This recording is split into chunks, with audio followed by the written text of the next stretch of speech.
আজকে আমরা যে বিষয় নিয়ে আলোচনা করব সেটা হচ্ছে হাই মাদ্রাসার সাজেশান। হাই মাদ্রাসা থার্ড ইউনিট টেস্ট ক্লাস 10 বিষয় জীবনবিজ্ঞান। 1 নম্বরের প্রশ্নগুলো হচ্ছে শূন্যস্থান পূরণ করো। কর্ণদাগের প্রশ্ন, ড্যাশ ভূমিকে বলে প্রকৃতি বৃক্ষ। উত্তরটি হবে জলাভূমিকে। খ নম্বরের প্রশ্ন, উটের লোহিত রক্ত আকৃতি ড্যাশ হওয়ায় এটি অতিমাত্রায় জলক্ষয় সমতা করতে পারে। উত্তরটি হবে ডিম্বাকৃতি। গ নম্বরের প্রশ্ন, ক্রোমোজোমের যে নির্দিষ্ট অংশে একটা জিন অবস্থান করে তাকে ড্যাশ বলে। উত্তর হবে লোকাস। ঘ নম্বরের প্রশ্ন, ড্যাশ কোষের বিভাজনে বেম তন্তু গঠিত হয় না। উত্তরটি হবে অ্যামাইটোসিসে। 1 নম্বরের প্রশ্ন, ডাবের জলে ড্যাশ হরমোন পাওয়া যায়। উত্তরটি হবে সাইটোকাইনিন। 4 নম্বরের প্রশ্ন, উদ্ভিদের বিটপ অংশে আলোর দিকে যায় তা হলো ড্যাশ চলন। উত্তরটি হবে ফটোট্রপিক চলন। 6 নম্বরের প্রশ্ন, কেঁচোর গমন অঙ্গের নাম হলো ড্যাশ। উত্তরটি হবে সিটা। বর্গের 4 নম্বরের প্রশ্ন, লজ্জপতির পাতা স্পর্শ করলে মুদে যায়, এটি ড্যাশ ধরনের চলন। উত্তরটি হবে সিসমোন্যাস্টিক চলন। এখানে ব্লান্ট একটু ভুল আছে, তোমরা একটু ভালোভাবে বুঝে নিও। এটা হবে সিসমোন্যাস্টিক চলন। 6 নম্বরের প্রশ্ন, কর্কোদ্গম দ্বারা জনন সম্পাদন করে যে জীব তা হলো ড্যাশ।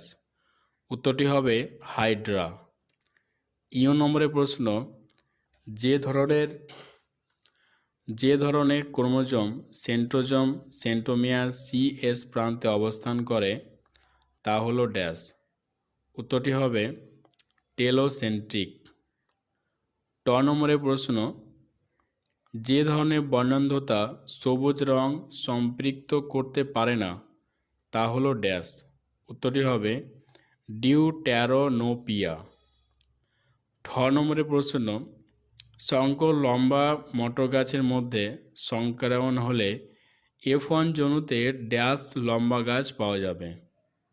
উত্তরটি হবে 100%। 10 নম্বরের প্রশ্ন, পৃথিবীতে প্রাণের সৃষ্টির সময় যে গ্যাসটি অনুপস্থিত ছিল তার নাম হলো ড্যাশ। উত্তরটি হবে অক্সিজেন। 10 নম্বরের প্রশ্ন, মস্তিষ্কের বাইরের আবরণকে ড্যাশ বলে। উত্তরটি হবে মেনিনজেস।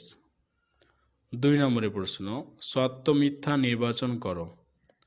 ক নম্বরের প্রশ্ন, ভঙ্গুর দূষক জীব বিবর্ধনের জন্য দায়ী। উত্তরটি হলো মিথ্যা। খ নম্বরের প্রশ্ন, যৌন জনন অপত্যের মধ্যে প্রকরণ সৃষ্টি করতে সাহায্য করে। উত্তরটি হলো সত্য। গ নম্বরের প্রশ্ন, গ্যামেট কেবলমাত্র মাইটোসিস কোষ বিভাজনের ফলে উৎপন্ন হয়।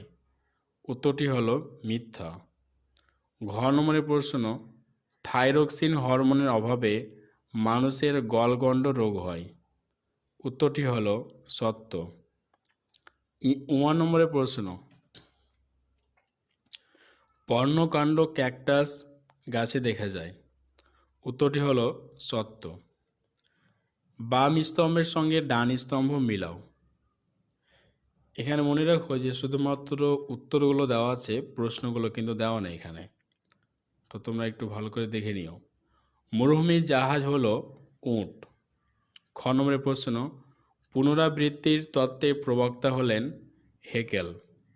গ নম্বরের প্রশ্ন, ক্রসিং ওভার দেখা যায় মিওসিসের। ঘ নম্বরের প্রশ্ন, বাহকের প্রয়োজন হয় ইতর পরাগযোগে। 1 নম্বরের প্রশ্ন, যোগ্যতমের উদরবর্তন।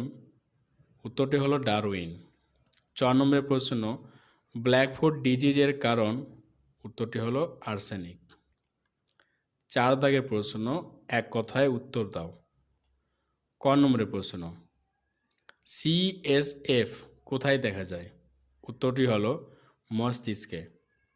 খ নম্বরের প্রশ্ন, মানুষের কত জোড়া সুষুম্না স্নায়ু আছে। উত্তরটি হলো 31 জোড়া। গ নম্বরের প্রশ্ন, হটস্পট ধারণাটি কে প্রবর্তন করেন? উত্তরটি হলো নরম্যান মায়ার্স। ঘ নম্বরের প্রশ্ন, কোন উদ্ভিদের নিউম্যাটাফোর দেখা যায়? উত্তরটি হলো ম্যানগ্রোভ। 1 নম্বরের প্রশ্ন, ফুলের কোন অংশ ফলে পরিণত হয়? উত্তরটি হলো ডিম্বাশয়।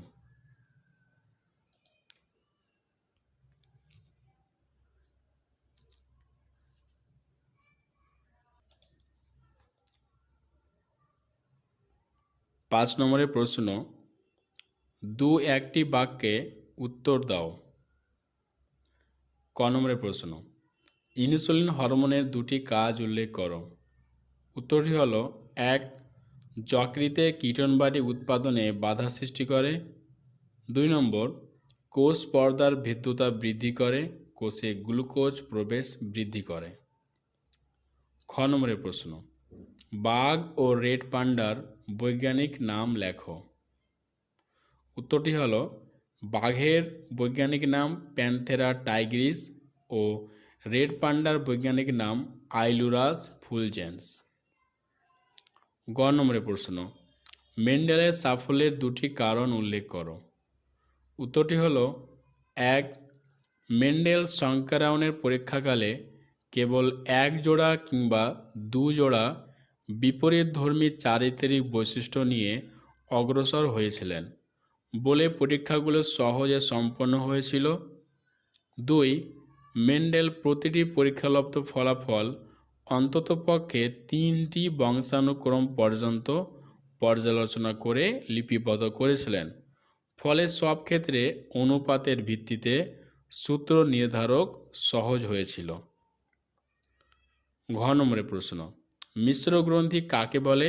উদাহরণ দাও। উত্তরটি হলো যেসব গ্রন্থি অন্তঃক্ষরা ও বহিঃক্ষরা গ্রন্থির সমন্বয়ে গঠিত হয় তাকে মিশ্র গ্রন্থি বলে। উদাহরণ অগ্ন্যাশয়। 1 নম্বরের প্রশ্ন, মেন্ডেলের পৃথকীকরণের সূত্রটি লেখো। উত্তরটি হলো পৃথক ভবনের সূত্র। কোনো জীবের একজোড়া বিপরীত বৈশিষ্ট্য জনিত্র জনু থেকে অপত্য জনুতে সঞ্চারিত হওয়ার সময় একত্রিত হলেও বৈশিষ্ট্য বা অ্যালিলগুলি কখনো মিশ্রিত হয় না, বরং গ্যামেট গঠনকালে বিপরীতধর্মী বৈশিষ্ট্যগুলো পরস্পর পৃথক হয়ে যায়। 6 নম্বরের প্রশ্ন, মানুষের দুটি নিষ্ক্রিয় অঙ্গের নাম লেখো। উত্তরটি হলো অ্যাপেন্ডিক্স ও কক্সিস। এখানে কিন্তু অ্যাপেন্ডিক্স ব্লান্টটা ভুল লেখা আছে, তোমরা একটু দেখে নিও। 6 নম্বরের প্রশ্ন, অ্যালিলের সংজ্ঞা দাও। উত্তরটি হলো সমস্ত ক্রোমোজোমের নির্দিষ্ট বিন্দুতে অবস্থিত একই জিনের বিভিন্ন রূপভেদকে অ্যালিল বলে। বারকে 9 নম্বরের প্রশ্ন, অসম্পূর্ণ প্রকটতা বলতে তুমি কি বোঝো? উত্তরটি হলো বেশিরভাগ উদ্ভিদ ও প্রাণীতে বিপরীতধর্মীর বৈশিষ্ট্যের মধ্যে প্রকট জিনের বহিঃপ্রকাশ ঘটলেও বিশেষ কিছু ক্ষেত্রে, যেমন সন্ধ্যা মালতী, উদ্ভিদে প্রকটতা প্রকাশ পায় না। প্রকটতার অসম্পূর্ণ প্রকাশ ঘটে, একে অসম্পূর্ণ প্রকটতা বলে। 10 নম্বরের প্রশ্ন, পায়রার অভিযোজনে বায়ুথলির ভূমিকা লেখো। উত্তরটি হলো ফুসফুসের বায়ুথলিতে থাকা বায়ুর অক্সিজেন ওড়ার সময় উড্ডয়ন পেশিতে সরবরাহ হলে শ্বসনের ফলে অতিরিক্ত শক্তি উৎপন্ন হয়, যা দীর্ঘ উড্ডয়নকালে পায়রাকে সাহায্য করে। 2 নম্বর, বায়ুথলিগুলি আকাশে ওড়ার সময় দেহের আপেক্ষিক গুরুত্ব কমায় এবং ভারসাম্য রক্ষায় সাহায্য করে। 3 নম্বরের প্রশ্ন, মৌমাছিদের দ্বারা পরিবেশিত নৃত্য দুটির নাম লেখো। উত্তরটি হলো ওয়াগেল নৃত্য ও রাউন্ড নৃত্য। 10 নম্বরের প্রশ্ন, ডারউইনের বিভিন্ন সংগ্রামগুলির নাম লেখো। উত্তরটি হলো জীবের জ্যামিতিক ও গাণিতিক হারে সংখ্যাবৃদ্ধি ঘটায় এবং খাদ্য ও বাসস্থানে সীমিত থাকায় জীবকে বেঁচে থাকার জন্য কঠিন প্রতিযোগিতায় অবতীর্ণ হতে হয়। ডারউইন যাকে অস্তিত্বের জন্য সংগ্রাম একা দিয়েছেন। জীবন সংগ্রাম চলে প্রধানত দুভাবে, যথা এক,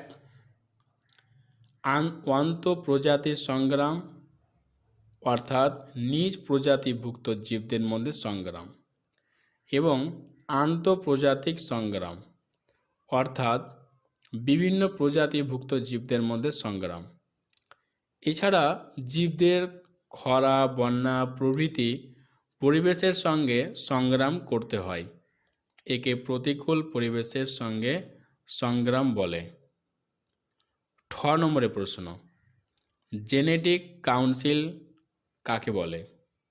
উত্তরটি হলো, দুটি পরিবারে বিবাহের পর তারা যাতে সুস্থ থ্যালাসেমিয়া মুক্ত শিশুর জন্ম দিতে পারে তার জন্য যে পরামর্শ প্রদান করা হয় তাকে জিনগত পরামর্শ বা জেনেটিক কাউন্সেলিং বলা হয়।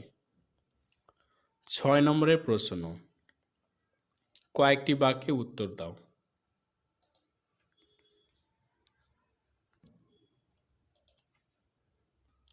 ক নম্বরের প্রশ্ন, নাইট্রোজেন চক্র বলতে কি বোঝো? এই চক্রটি চিত্রের মাধ্যমে দেখাও। উত্তরটি হলো, যে চক্রাকার পদ্ধতিতে বায়ুমণ্ডলের নাইট্রোজেন প্রাকৃতিক উপায়ে ও জীবাণু দ্বারা আবদ্ধ হয়ে মাটিতে মেশে ও সেখানে থাকে জীবদেহে প্রবেশ করে এবং জীবদেহ ও মাটি থেকে পুনরায় বায়ুমণ্ডলে আবর্তিত হয় তাকে নাইট্রোজেন চক্র বলে। এখানে ছবিটা দেওয়া নেই, ছবিটা তোমাদের বই থেকে দেখে নেবে। খ নম্বরের প্রশ্ন, বায়ু দূষণের কারণ ও ফলাফল উল্লেখ করো। বায়ু দূষণের কারণগুলি হল জ্বালানির দহন, গৃহস্থালির জ্বালানি, জ্বালানি কাঠ এবং ঘুঁটে পোড়ানোর ফলে বায়ুমণ্ডলে অতিরিক্ত মাত্রায় দূষক গ্যাস নির্গত হয়।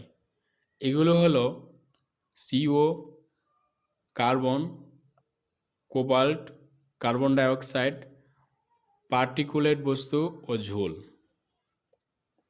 গ্রিনহাউস গ্যাস, বিভিন্ন গ্রিনহাউস গ্যাস যেমন CO2, CO, N2O, CFC, ozone ইত্যাদি সৌর তাপকে ভূপৃষ্ঠে শোষণ করে তাপ বিকিরণে বাধা সৃষ্টি করে, যার ফলে পৃথিবীর তাপমাত্রা বৃদ্ধি পায় এবং বায়ুর স্বাভাবিক ভারসাম্য বিনষ্ট করে। বায়ু দূষণের ফলাফল, অতিরিক্ত কার্বন ডাই অক্সাইড, বেশি মাত্রায় শরীরে কার্বন ডাই অক্সাইড গেলে কিছু কিছু শারীরিক অসুস্থতা দেখা যায়, যেমন মাথা যন্ত্রণা, মাথা ঘোরা, অস্বস্তি, শ্বাসকষ্ট, ঘর্মক্ষরণ, উচ্চ রক্তচাপ এবং কোমা ইত্যাদি।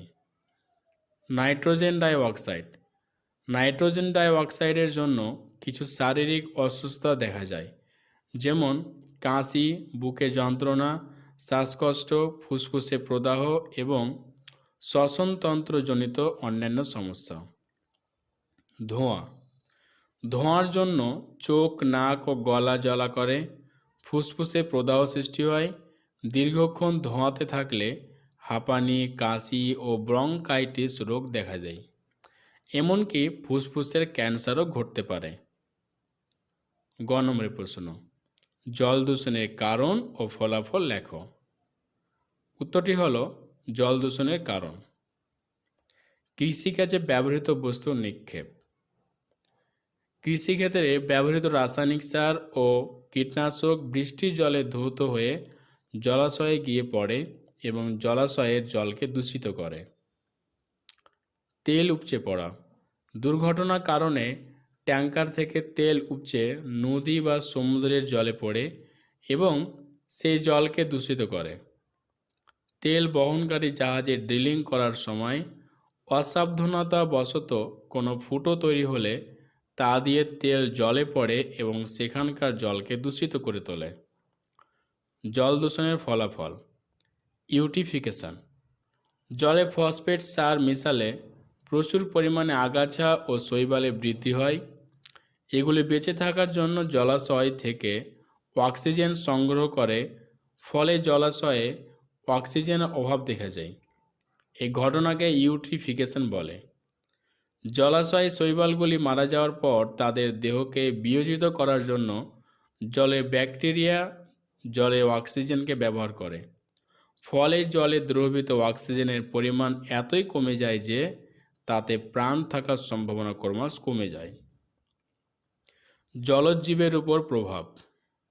শিল্প থেকে নির্গত বর্জ্য যেমন মার্কারি, আর্সেনিক, ফ্লুরাইড, অ্যাসিড, ক্ষার ইত্যাদি বিষাক্ত রাসায়নিক পদার্থ জলে মিশে থাকে। এগুলি জলজ জীবের জীবন ধারণের পক্ষে অনুপযোগী। এছাড়া জলাশয়ে তৈলবাহী জাহাজ থেকে তেল উপচে পড়ে। জলাশয়ে শৈবালের অতিরিক্ত বৃদ্ধি জলজ উদ্ভিদ এবং প্রাণীদের বেঁচে থাকার জন্যে প্রয়োজনীয় সূর্যালোক ও অক্সিজেনের সরবরাহ বাধা সৃষ্টি করে। ফলে জলজ উদ্ভিদ ও প্রাণী দেহে সমূহ ক্ষতি হয় এবং মানবদেহের বিভিন্ন অঙ্গে রোগের সম্ভাবনা বেড়ে যায়।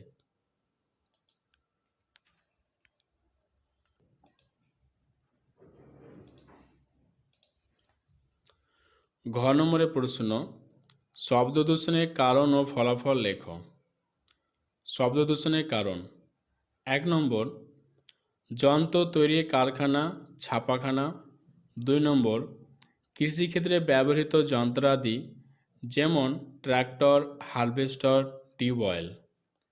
3 নম্বর, প্রতিরক্ষা সংক্রান্ত যন্ত্রাদি যথা ট্যাঙ্ক, রকেট লঞ্চার, কামান, গুলি ছোড়া অনুশীলন, বিস্ফোরণ। 4 নম্বর, বিনোদনমূলক যন্ত্রাদি যথা radio, record player, television, loud speaker.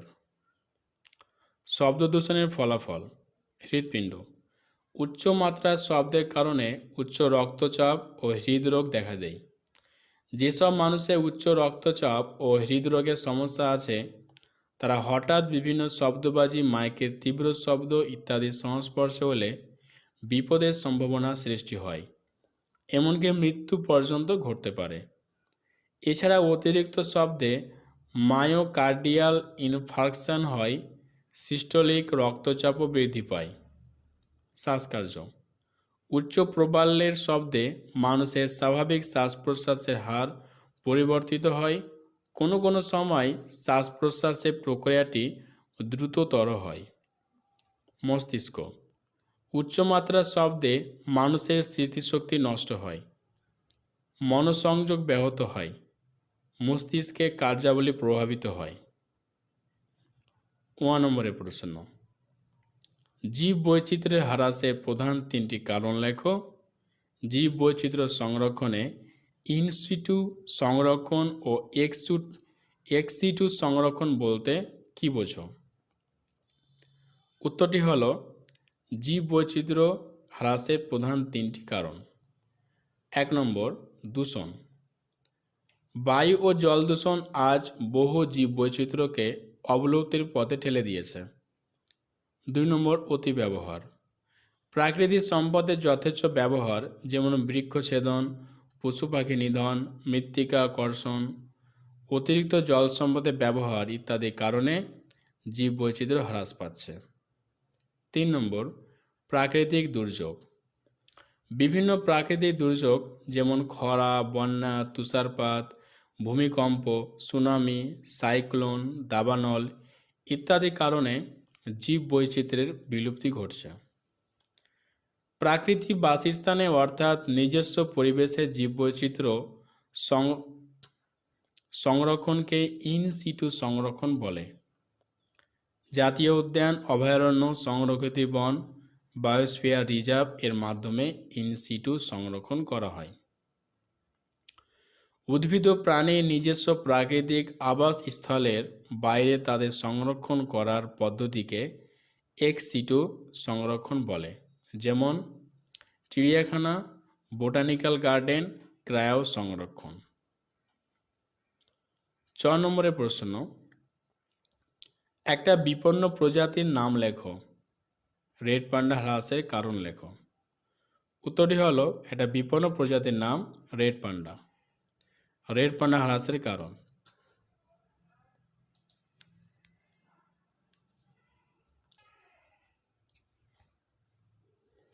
Red panda বিলুপ্ত হয়ে যাওয়ায় 30 মিলিয়ন বছর আগে ইউরেশিয়ান বাসস্থান ছিল।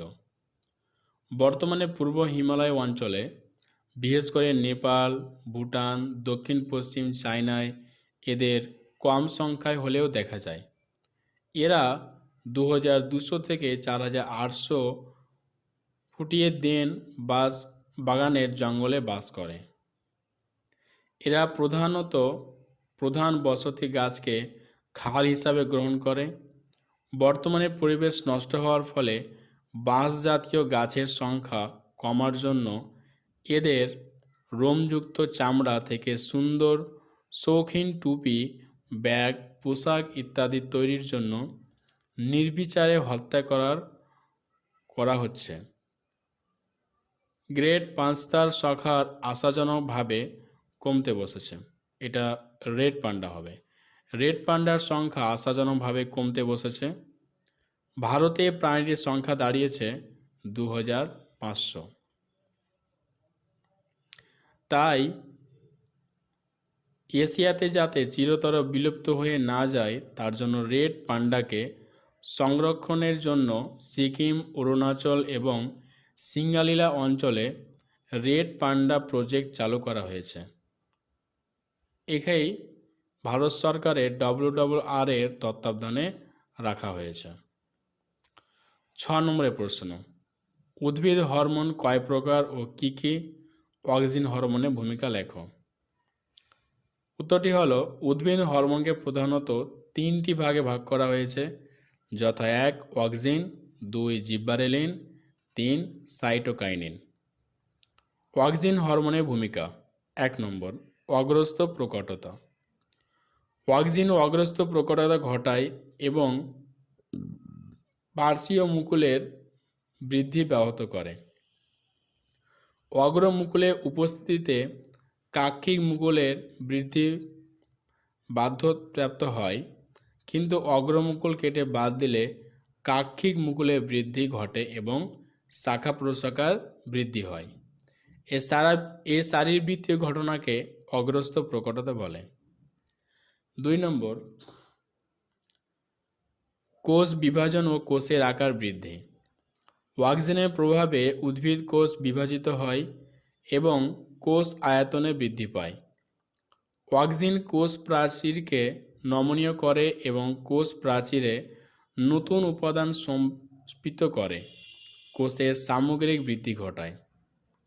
এছাড়া কোষগহ্বর সৃষ্টি করে অক্সিন কোষের আয়তন বৃদ্ধি ঘটায়। 3 নম্বর, মূলের বৃদ্ধি। লঘু ঘনত্বের অক্সিন মূলের বৃদ্ধিতে সাহায্য করে। ফলে বৃদ্ধি 4 নম্বর পয়েন্ট হবে ফলে বৃদ্ধি। পরাগযোগ ও নিষেকের পর ডিম্বাশয়ে অক্সিনের অবস্থানের পরিমাণ। বারকে 4 নম্বরের প্রশ্ন, পিটুইটারি গ্রন্থিকে প্রভু গ্রন্থি বলে কেন? উত্তরটি হলো, পিটুইটারি গ্রন্থি নিঃসৃত হরমোন অন্যান্য অন্তঃক্ষরা গ্রন্থির ক্ষরণ নিয়ন্ত্রণ করে বলে এই গ্রন্থিকে মাস্টার গ্ল্যান্ড বলে বা প্রভু গ্রন্থি বলে। এই গ্রন্থি থেকে নিঃসৃত হরমোনের নাম হলো ACTH, GH, TSH, GTH, FSH, ADH। 6 নম্বরের প্রশ্ন, স্নায়ুকেশ বা নিউরনের চিত্র অঙ্কন করো, 4টি অংশ চিহ্নিত করো। এখানে নিউরনের চিত্র দেওয়া হয়েছে, তোমরা ভালো করে চিত্র দেখে নিবে আর ছবিটা আঁকার বাড়িতে অবশ্যই প্র্যাকটিস করবে। 9 নম্বরের প্রশ্ন, প্রতিবর্ত ক্রিয়া কাকে বলে? ইহা কয় প্রকার ও কি কি? একটি প্রতিবর্ত পথে বিভিন্ন উপাদানগুলো চিহ্নিত করো। উত্তরটি হলো, প্রাণীদেহের নির্দিষ্ট উদ্দীপনা প্রভাবে যে স্বতঃস্ফূর্তভাবে তাৎক্ষণিক ও অনিচ্ছাকৃত প্রতিক্রিয়া সৃষ্টি হয় তাকে প্রতিবর্ত ক্রিয়া বলে। প্রতিবর্ত ক্রিয়াকে 2 ভাগে ভাগ করা হয়েছে, যেমন 1 জন্মগত, 2 অর্জিত। এখানে প্রতিবদ্ধ করিয়া বিভিন্ন উপাদান কিন্তু লেখা নেই, এখানে চিত্র তোমাদের আঁকতে হবে। তোমরা একটু প্রতিবদ্ধ ক্রিয়ার চিত্রটা ভালোভাবে দেখবে। 1 নম্বরের প্রশ্ন, মানব চক্ষুর লম্বচ্ছেদে একটা পরিচ্ছন্ন চিত্র অঙ্কন করো এবং 4টি অংশ চিহ্নিত করো। এখানে চোখের যে চিত্রটা আছে, তো সেই চোখের চিত্রটাও তোমরা ভালোভাবে দেখবে। তোমাদের এবার মাধ্যমিকের 2025-এর জন্য এই চোখের চিত্র, প্রতিবদ্ধ ক্রিয়া, নিউরন, এই 3টা চিত্র কিন্তু খুব গুরুত্বপূর্ণ। আর এই 3টা চিত্রের মধ্যে কিন্তু তোমাদের পরীক্ষাতে ফাইনালও আসবে, টেস্টও আসবে। তো তোমরা খুব ভালোভাবে এই চিত্র 3টা আঁকবে, বাড়িতে প্র্যাকটিস করবে। 4 নম্বরের প্রশ্ন, মেন্ডেলের 7 জোড়া বিপরীত বৈশিষ্ট্যগুলো কী কী? হিমোফিলিয়া রোগের 3টি কারণ, উপসর্গ লেখো। উত্তরটি হলো মেন্ডেলের 7 জোড়া বিপরীত বৈশিষ্ট্য প্রকট, প্রচ্ছন্ন। 1 নম্বর, কাণ্ডের দৈর্ঘ্য লম্বা, বেটে। 2 নম্বর, কাণ্ডে ফুলের অবস্থান কাক্ষিক, শীর্ষস্থ। 3 নম্বর, ফলের বর্ণ সবুজ, হলদে। 4 নম্বর, পরিপক্ক ফলের আকৃতি স্ফীত, খাদযুক্ত। 5 নম্বর, বীজের আকার গোলাকার, কুঞ্চিত। 6 নম্বর, বীজপত্রের বর্ণ হলদে, সবুজ। 7 নম্বর, বীজত্বকের বর্ণ রঙিন, সাদা। এবং নিচে এখানে উল্লেখ করা হয়েছে হিমোফিলিয়া রোগের 3টি কারণ। 1, সামান্য আঘাতের পর অতিরিক্ত রক্তক্ষরণ। 2, ত্বকের মধ্যে রক্তপথ থেকে বড় ত্বকের দাগ। 3, শট নেওয়ার পর বা দাঁত টানার পর অনিয়ন্ত্রিত রক্তপাত। 4, ঘন ঘন নাক দিয়ে রক্ত পড়া বন্ধ করা কঠিন। 5, প্রস্রাব বা মলে রক্ত। 5 দাগের প্রশ্ন, জৈব বিবর্তন কাকে বলে? অভিব্যক্তির সমর্থনে ঘোড়া বিবর্তনের সংক্ষেপে বর্ণনা করো।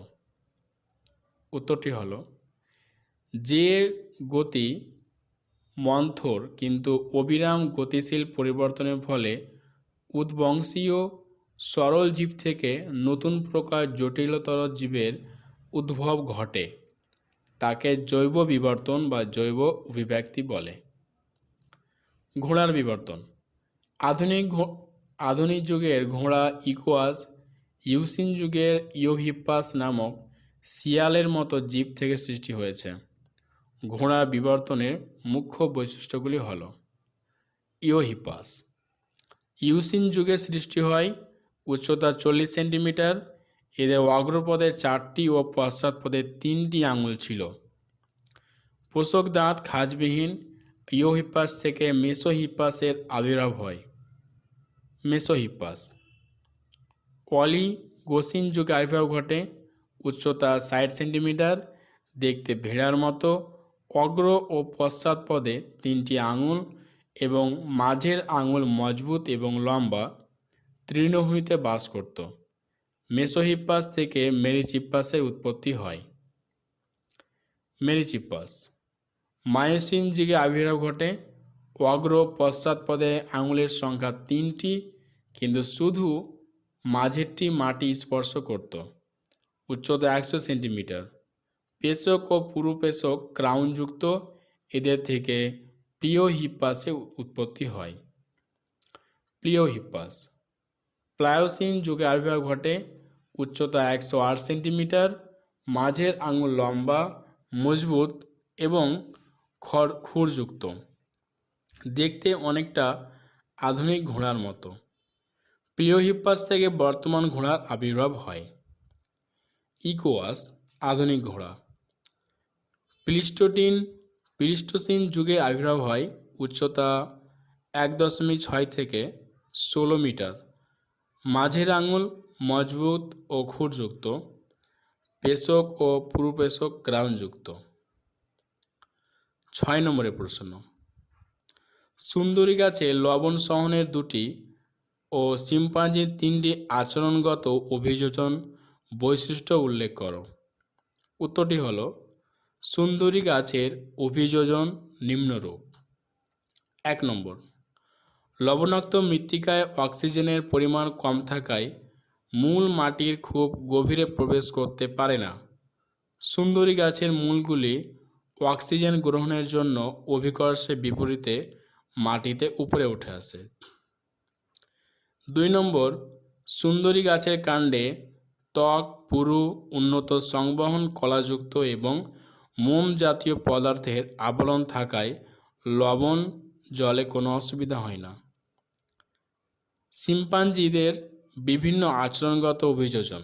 1 নম্বর, শিম্পাঞ্জিদের তীক্ষ্ণ ক্যানাইন দাঁত।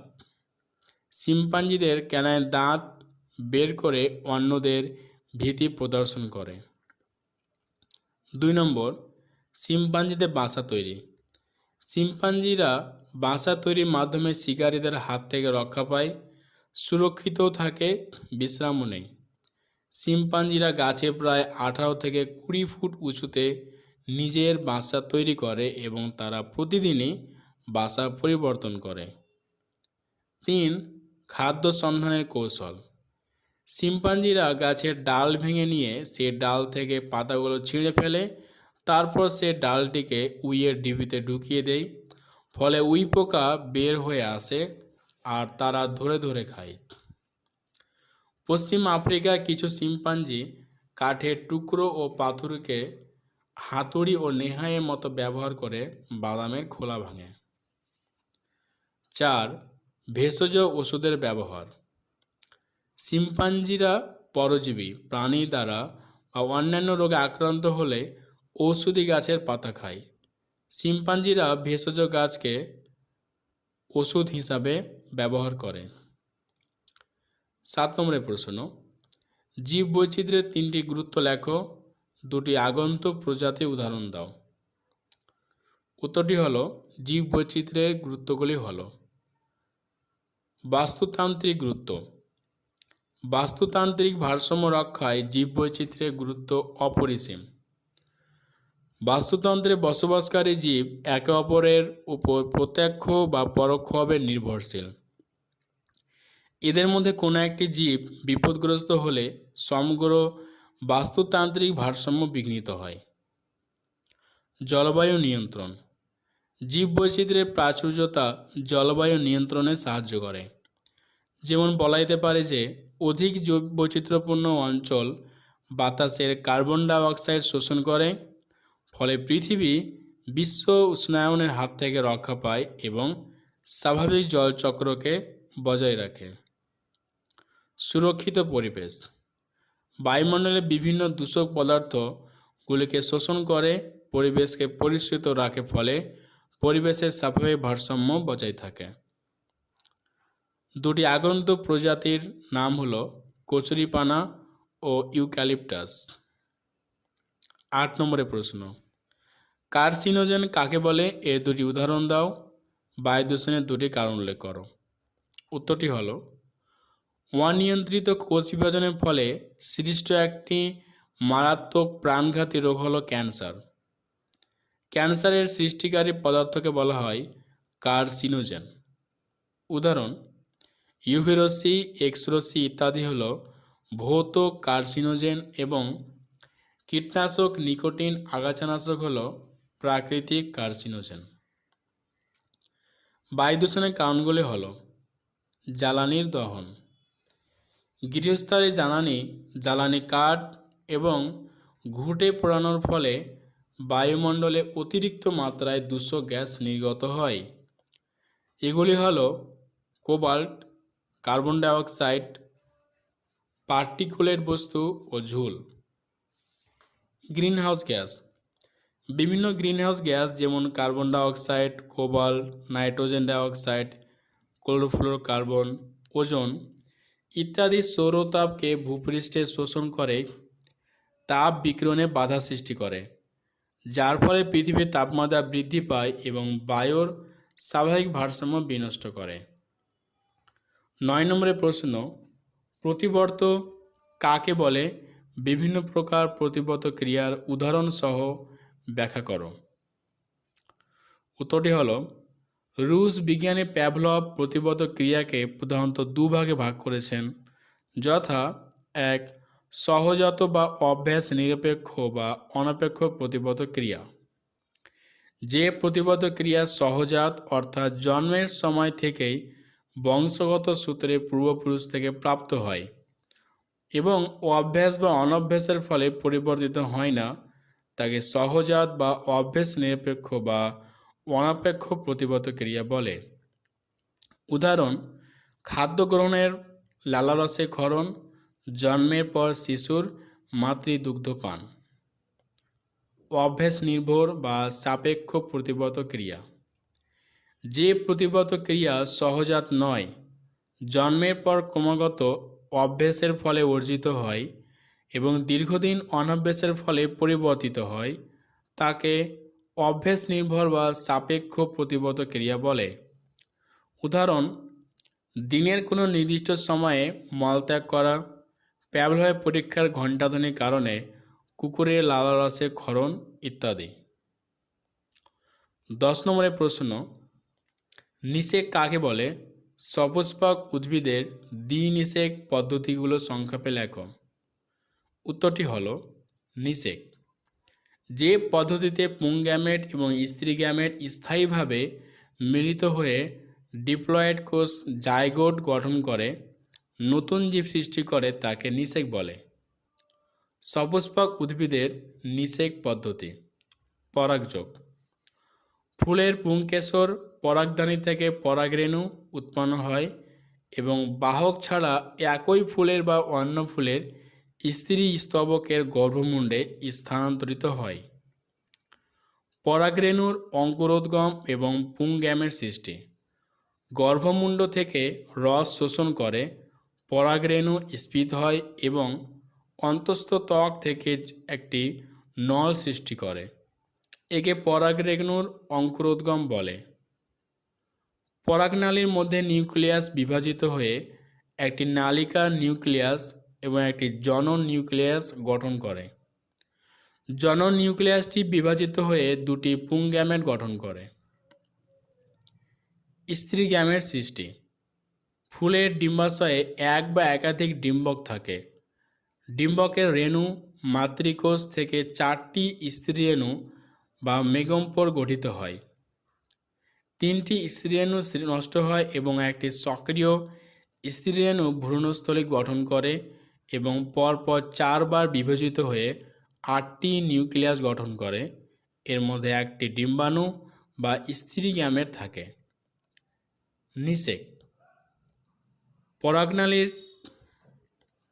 ভ্রূণস্থলী প্রবেশ করলে পুংগ্যামেটের দুটির একটি ভ্রূণস্থলীতে উৎপন্ন ডিম্বাণুর সঙ্গে মিলিত হয়ে জাইগোট গঠন করে এবং অপর পুংগ্যামেটের নির্মিত নিউক্লিয়াসের সঙ্গে মিলিত হয়ে ষষ্ঠ নিউক্লিয়াস গঠন করে। জাইগোট থেকে পরে ভ্রূণ গঠিত হয় এবং ষষ্ঠ নিউক্লিয়াস থেকে শস্য গঠিত হয়। ঘৃণ, ফল ও বীজ গঠন। ডিপ্লয়েড জাইগোট মাইটোসিস পদ্ধতিতে বিভাজিত হয়ে ভ্রূণ গঠন করে। ডিম্বকটি বীজে পরিণত হয় এবং ডিম্বাশয় পরিণত হয়ে ফল গঠন করে। অপত্য উদ্ভিদ গঠন। বীজের মধ্যে অবস্থিত ভ্রূণ অনুকূল পরিবেশ অর্থাৎ আলো, উষ্ণতা ও অক্সিজেনের উপস্থিতিতে অঙ্কুরোদ্গম ঘটায় এবং নতুন অপত্য উদ্ভিদ সৃষ্টি করে। এর ভ্রূণমূল অংশ থেকে মূল এবং ভ্রূণমুকুল অংশ থেকে কাণ্ড গঠিত হয়। 11 নম্বরের প্রশ্ন, কৃষিকাজে উদ্ভিদ হরমোনের 3টি ভূমিকা উল্লেখ করো। উত্তরটি হলো, বীজহীন ফল উৎপাদন বা পার্থেনোকার্পি।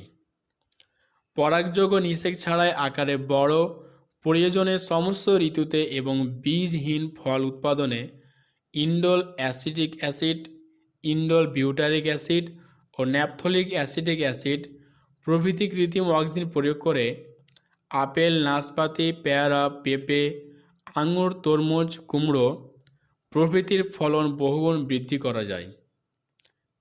জীববিজ্ঞান ও এটা হবে না কিন্তু। আগাছা দমন, চাষের জমিতে অল্প পরিমাণে এবং অল্প গাঢ়তে কৃত্রিম উদ্ভিদ হরমোন প্রয়োগ করা হয়। মাটিতে হরমোনগুলির প্রভাবে বেশি দিন স্থায়ী হয় না, তবে এগুলো দ্বিবীজপত্রী উদ্ভিদের ক্ষেত্রে কার্যকরী। এজন্য ধান, গম, ভুট্টা খেতে হরমোনগুলি প্রয়োগ করা হয়। ব্যবহৃত হরমোনগুলি হল 2,4,2-D, 2,4,5,2-T এবং MCPA। অঙ্গ জননের জন্য কলম তৈরি, গোলাপ, বেল, জুঁই, টগর, জবা, ডালিয়া, লেবু প্রভৃতি গাছের কলম তৈরি করতে এবং দ্রুত মূল উৎপাদনের জন্য অপরিণত শাখায় কর্তিত স্থানে ন্যাপথলিক অ্যাসিটিক অ্যাসিড ও ইন্ডোল বিউটারিক অ্যাসিড প্রভৃতি কৃত্রিম অক্সিজেন ব্যবহার করা হয়। ফুলের আকার বৃদ্ধি, ডালিয়া, চন্দ্রমল্লিকা, ক্যামেলিয়া, জিরানিয়াম প্রভৃতি ফুলের আকার বৃদ্ধিতে জিব্বারেলিন প্রয়োগ করা হয়। ফুল গাছের কাক্ষিক মুকুলে পরিস্ফুটনে এই হরমোন প্রয়োগ করা হয়। ফসলের উৎপাদন বৃদ্ধি, ধান ও গমের উৎপাদন বৃদ্ধিতে ইন্ডোল অ্যাসিটিক অ্যাসিড, পাটের তন্তুতে পরিমাণ বৃদ্ধি করতে ন্যাপথলিক অ্যাসিটিক অ্যাসিড, সবজির সুগঠিত মূল তৈরিতে ইন্ডোল বিউটারিক অ্যাসিড প্রয়োগ করা হয়। 12 নম্বরের কোশ্চেন, পার্থেনোকার্পি কাকে বলে? মিওসিসের 3টি গুরুত্ব লেখো। উত্তরটি হলো বীজবিহীন ফল সৃষ্টি হওয়াকে পার্থেনোকার্পি বলে। মিওসিসের 3টি গুরুত্ব। 1.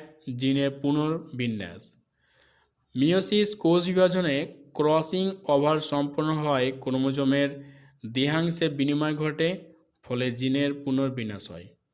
2.